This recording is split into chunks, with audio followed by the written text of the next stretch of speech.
आइए अब हम बात करते हैं अपने अगले कंसेप्ट की, जिसका नाम है कॉस्ट कंसेप्ट। ठीक है, ये कंसेप्ट भी इंपॉर्टेंट है। मैं आपसे पूछता हूं कि आप क्या समझते हैं, कॉस्ट से आप क्या समझते हैं? कॉस्ट का मतलब है मेरा खर्चा क्या आया, दैट इज कॉल्ड कॉस्ट। तो मुझे किसी को बताना है कि किसी एसेट को खरीदने में मेरा क्या खर्चा आया। ठीक है, अब मेरे से आप बच्चे, मेरे से किसी ने पूछा कि सर ये माइक कितने का है, what is the cost of this mike. मैं बड़ा क्लियर था, मैंने बोला ये 4000 रुपीज का माइक है, खत्म। लेकिन सर कंफ्यूजन किसी के माइंड में आ सकती है।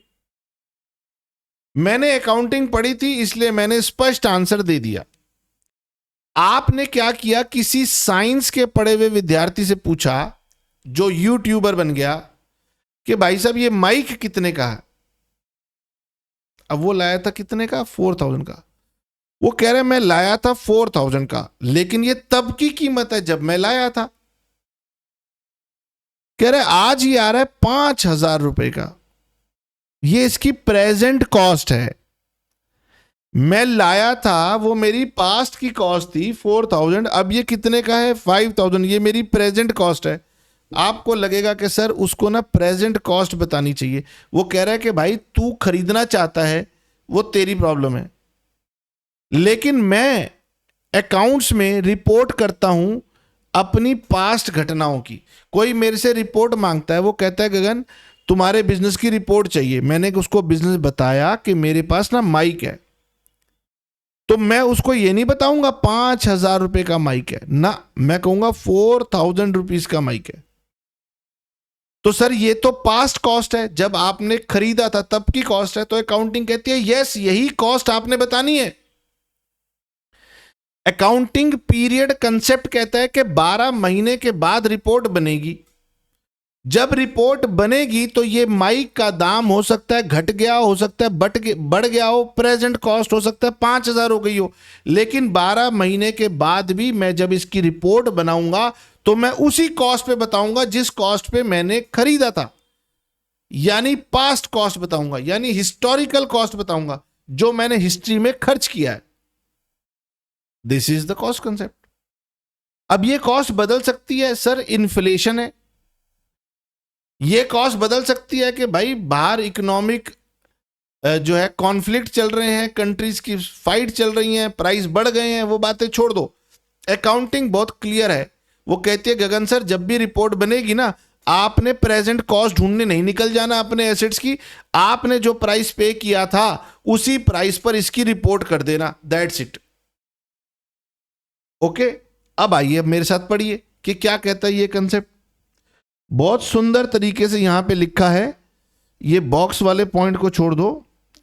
यहां लिखा है कि अकॉर्डिंग टू कॉस्ट कंसेप्ट, इसका नाम हिस्टोरिकल कॉस्ट भी है क्योंकि ये पास्ट कॉस्ट की बात करता है। An asset is recorded in the books of account at the price paid to acquire it. आपने ये खरीदा था, हाँ। रिपोर्ट कब कर रहा हूं, रिपोर्ट दी जाती है साल खत्म होने के बाद। तो आपने खरीदा था, पास्ट में खरीदा था, हाँ।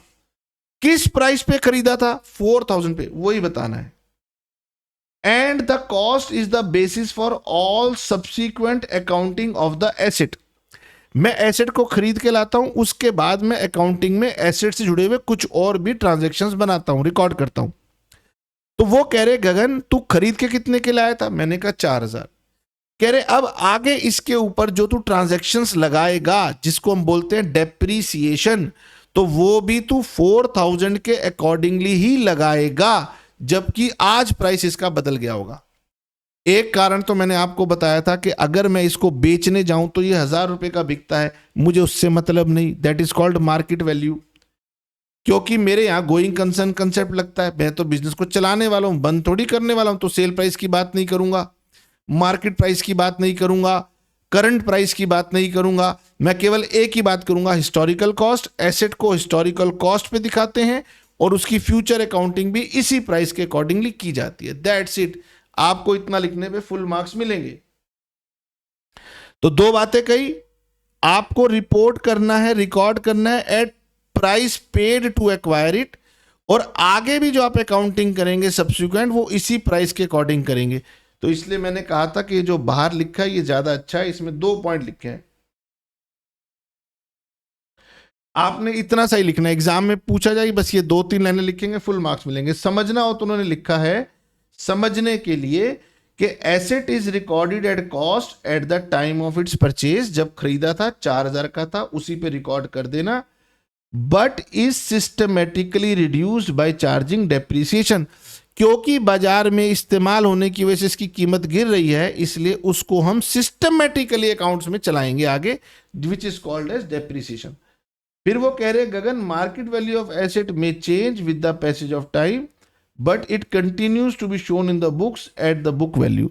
सर बुक वैल्यू क्या होती है? ये भी कॉस्ट से जुड़ी हुई होती है, ये कॉस्ट माइनस डेप्रिसिएशन वैल्यू होती है।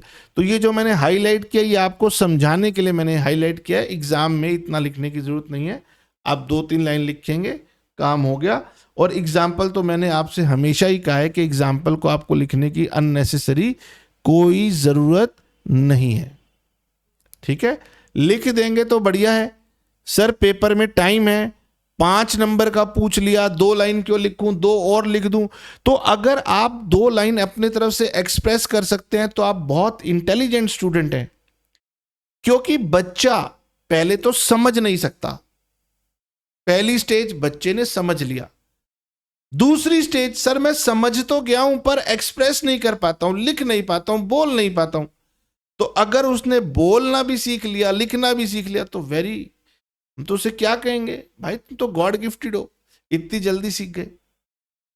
तो कॉस्ट कंसेप्ट में 2 मेन बातें कही गई कि गगन एसेट खरीद के लाओगे तो जो प्राइस पे किया था खरीदने में वही शो करना, और एसेट से जुड़े हुए आगे कोई अकाउंटिंग करनी हो जैसे कि डेप्रिसिएशन, उसके लिए भी उसी प्राइस का इस्तेमाल करना, ठीक है? फिर उन्होंने और समझाया कि ना मार्केट वैल्यू से लेना देना है, ना प्रेजेंट वैल्यू से लेना देना है, आपको इसी वैल्यू से लेना देना है।